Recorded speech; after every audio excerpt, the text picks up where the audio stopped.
Hi everyone, this is Karen Abelian. Welcome back again sa ating YouTube channel. So for today's video ay pupuntahan natin yung isa sa mga favorite places ko dito sa Cebu City. Yes, tama yung narinig nyo.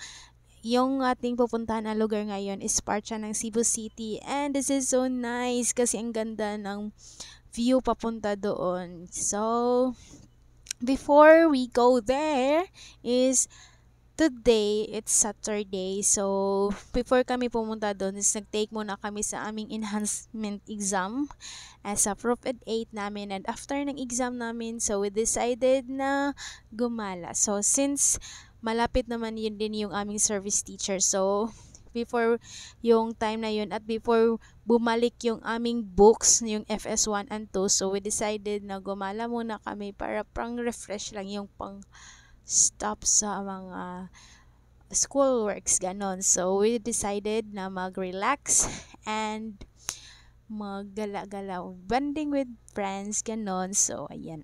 So, itong place na to, guys, this is my second time na pumunta dito. Yung first time na pumunta ko dito is isinama lang ako ni Ate Lucia na pumunta dito.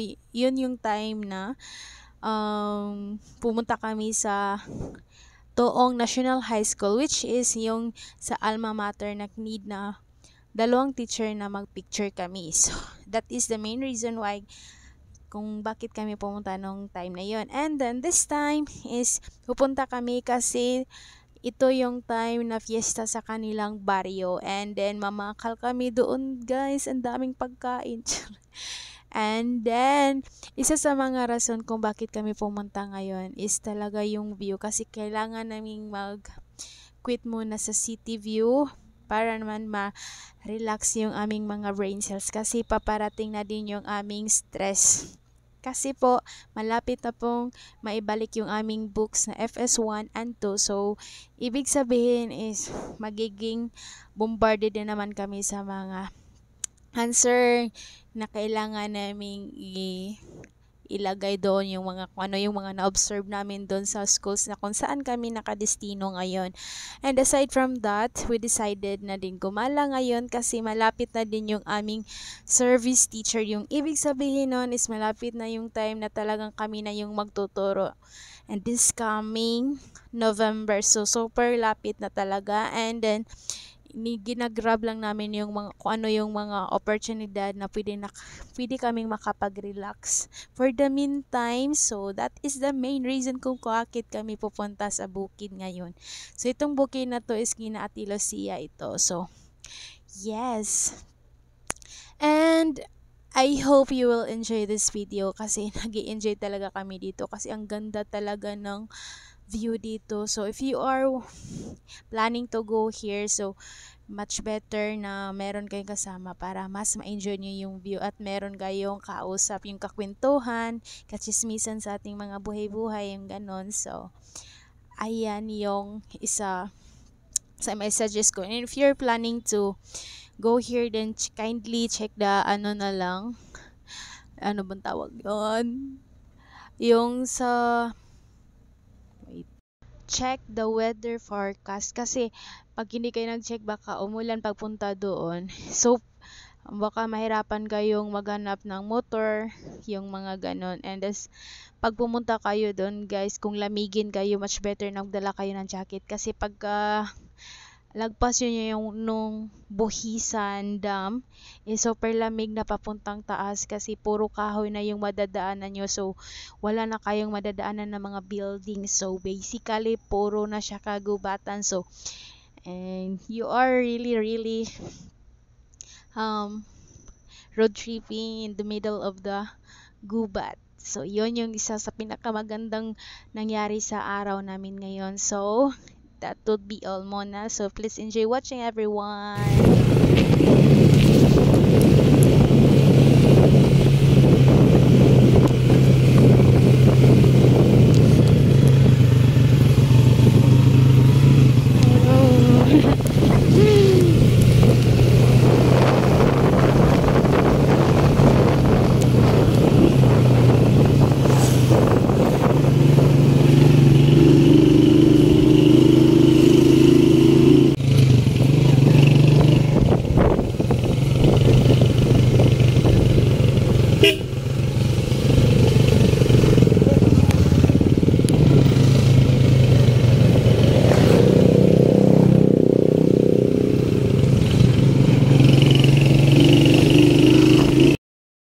mapuro naman. Suggest pero napuro. Wow! Is this true? Siya go. Gamit. So, ayun, nung time na pagdating talaga namin is yung mama ni Ate Lucia is nag-prepare na ng food for us and we are so excited to eat kasi gutom na po talaga kami ng time na to kasi ang layo ng aming binyahe. Marayo na yun para sa akin. So, and then, I just wanted to share with you guys kung magkano yung lahat-lahat ng nagastos ko. Ako na lang personally nung papunta doon. So, nung papunta doon is from my boarding house to the Tabunok is 15 pesos and then Tabunok to Punta is another 15 pesos and then Punta to Pamutan is 75 pesos. So, back and forth is 150 pesos. So, yun yung pamasahe namin sa motor. And then, yung sa naman, yung the same price lang yung pauwi na talaga. So, bali yung nagastos ko is mga nasa 330 pesos. For 310. Yeah, I know it's only 210 pesos kasi 30, 60. Yeah, it's only 210 pesos at nakagala na ako ng ganun kalayo. Yes, malayo na siya para sa akin at ang ganda talagang bumalik doon. Ang gandang mag-camping doon. So, in the future, pag meron ng kaming vacant boat ng aking boyfriend and yung mga kaklase ko, yung mga kaibigan ko, so we decided na kami bumalik doon at mag-camping kami in the future pa naman nun. It's just a plan. So, hopefully, na matutupad namin siya in the future kasi ang ganda talaga doon. Ang ganda talagang matulog doon sa sentro ng kagubatan, guys. Grabe. So, after naming kumain, we decided to roam around and then, ayun, tinutour kami ni Ate Lucia sa kanilang kung ano yung mga kalingawan sa Hi everybody! So, namidiri ka rin ila si Lucia. Mangita mi sa ilahang tabay. Asa man tabay? Ang sapa, uy. Ang sapa di eh? Ha? Kanang mura siyang tabay ba? Kanang ilingin good. Pa siya namatay. Di pa siya dugay. Ang namatay. So, ayun, since hindi namin nakita yung kanilang tabay o balon noon is may nakita kaming aso dito. Akala namin is patay na siya pero hindi pala siya patay, nagpapahinga lang siya kaya lang ginugulo siya ng mga bata. Kaya ayun, natatawa ko.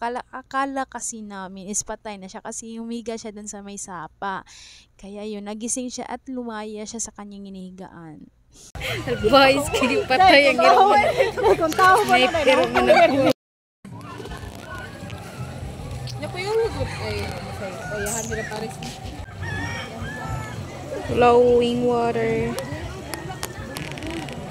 This is so nice. Oh my god, this is so nice. I don't believe it. We are going home. Kani nakauna layo ra kani sa una magilamon ni Jupix. Ano ba siya nun?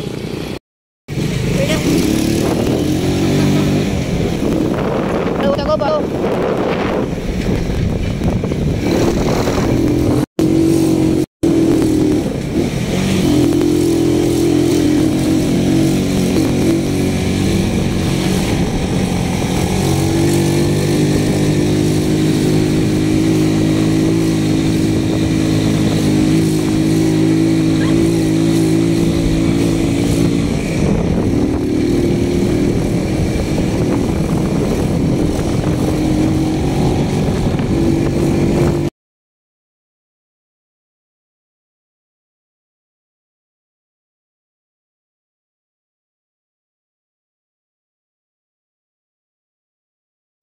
So after roaming around doon sa barrio nila Ate Lucia, pumunta na kami ng simbahan, ng gym, at saka yung anong tawag yun, yung buwangan. So hindi kami pumasok ng simbahan, doon lang kami sa labas. And then nag-roam around na kami kung meron ba kami mabibili, pero wala kaming nabili kasi konti lang naman yung nagtitinda doon. So after namin doon is we decided not to go home. So mga around 3 o'clock na din kami nag-decide na umuwi kasi ang plano namin sana is maglakad kami from sa bahay nila Ate Lucia hanggang doon sa outpost mismo. Kasi para ma-enjoy namin yung nature, pero sad to say is hindi kami nakapaglakad. Sad kasi siya kasi hindi namin na-enjoy yung maglalakad, yung kaming lima is magkasabay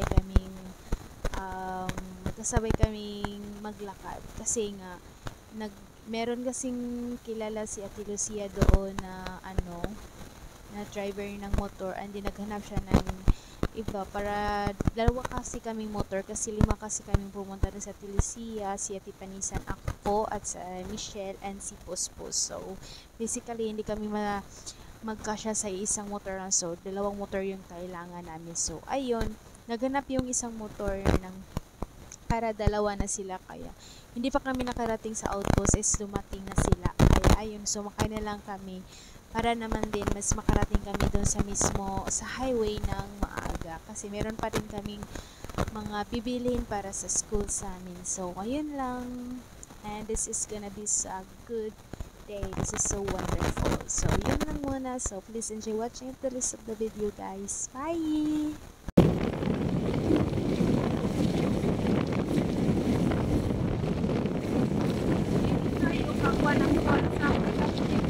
Apa sa Manaus.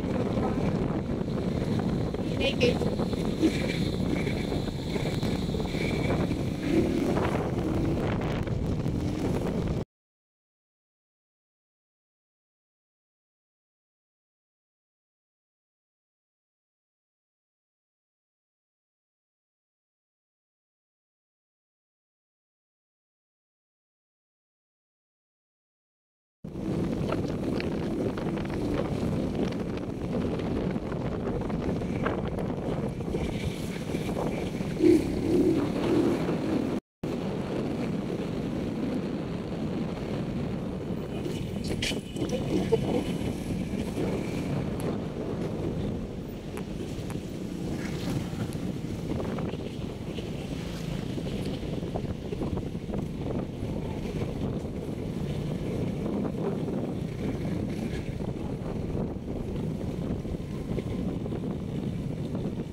Abot sa daday.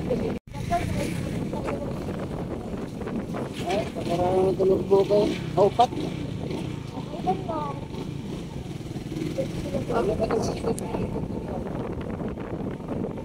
Naikuan na ang tiglo. Para naka-internet ito, patao na nag-wifi. Sobrang wifi.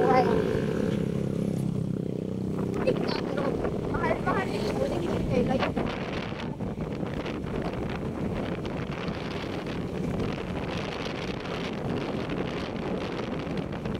nakapagsalig sa imong load kay Bulita Ulo. Oh. Dito sa kulian na balik. Wala day. Pwede yung tulog day. Basta Tara, yung wala ang magbarka, scooter kung mag-Facebook init ang Ate baka po mag-input. Well, gana-init. Oo, ba't mo mag-out balay, wala ko mag-bilang. Sa unahan ko, hindi.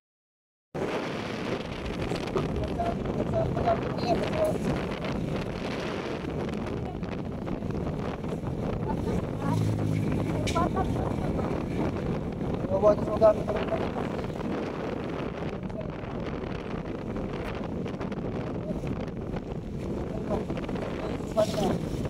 Ya, pag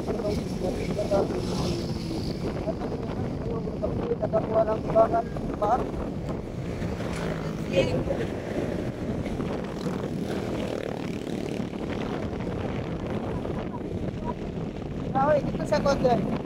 Dito Kawi. Ang swimming pool ito, 2 swimming pool.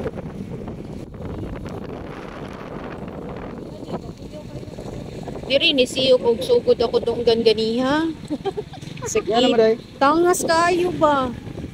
Ni siyok. Ah, di ka saka? Ngitang dili man kasakara man kana ni siyok akong dunggan. Sa motor pa. Di, anak. Nabungol ko. Anak kog motor pero dili ng tangason. Flatter ang dito sa mo di man inani ka. Grabe ka tangason. Itangason sa di ay? Uy, grabe ako dito. Dirami oh. Hindi lagi ang mga kwan ito. Balik pa lang Kuya, nadri ka naman ng inani ka ng kuwan motor na binabayi ka ng motor. Dito mi nag-stop. Taglima mga